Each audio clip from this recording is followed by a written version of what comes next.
بسم الله الرحمن الرحيم دمان بلشدة فرديدو قيبهيدا kala duwan waxaan ku salaamayaa salaanta islaamka assalaamu calaykum waraxmatullaahi wabarakaatu salaan kadib kulankan horta waxaan kaga mahad celinayaa mas-uuliyiintii soo diyaarisay oo soo fakartay cidna uma maqna ceelna uma qodnaan taagnayn sababtoo ah maanta waxa jiro waxay ahayd in la helo cid ka hadasha in la helo bulshada inay dareenka qof kasta waxaad moodaa gurigiisuu la fadhiye qof aan dareen ku jirin intaan kuma jirto laakiin nin kasta wuxuu islahaa yaad garabsataa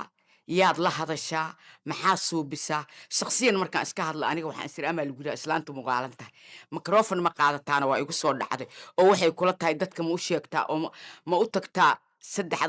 saddexda group oo meelaha kala fadhido siyaasiyiinta waa igu taagnayd waana u baahnaa in bulshada loo istaago laga hadlo siyaasadda maanta dalka meesha ay marayso annaga waxaan nahay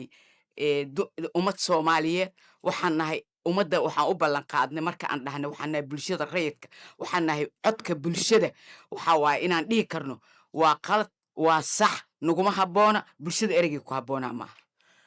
marka shirkan qiimaha leh waa ka mahad celinayaa waa inaan aragtiyadeenna isu keennaa waa inuu naga soo baxaa war loo qaateena waa inuu naga soo baxaa wax tari kara in maqan iyo in joogtaba soomaalida wax ay ku farxi karto oo na qanciya oo dalka dejiya annaga waxaan u baahannahay nabad waxaan u baahannahay dowlad waxaan u baahannahay xasilooni siyaasi haddaan u dhaafnay oo aan beledka ka qaraabano qof kasta noloshiisa raadsaday haddii noloshii ay rabaan inay noogu soo noqdaan naga kala raacdeeyaan waa inaan istaagnaa iska celinaa ayaga oo aan dhahnaa waxaan suuragal ahayn ummadda laguma dhaqi karo waxaan soconayn ma suuroobi karaan dowlad la-aan dalka kama jirayso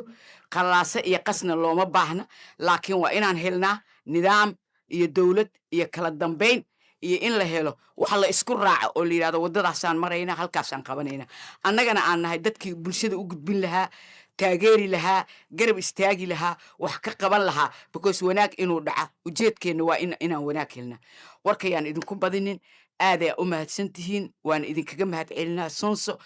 idinkoo magaca bulshada rayidka maanta ku hadlaaya ujeedka iyo kulankaana midkii loo baahnaayo ahaa diyaaraana u nahay aragtideenna dooda markay bilaabato wixii nala quman inaan ka dhahno asalaamu calaykum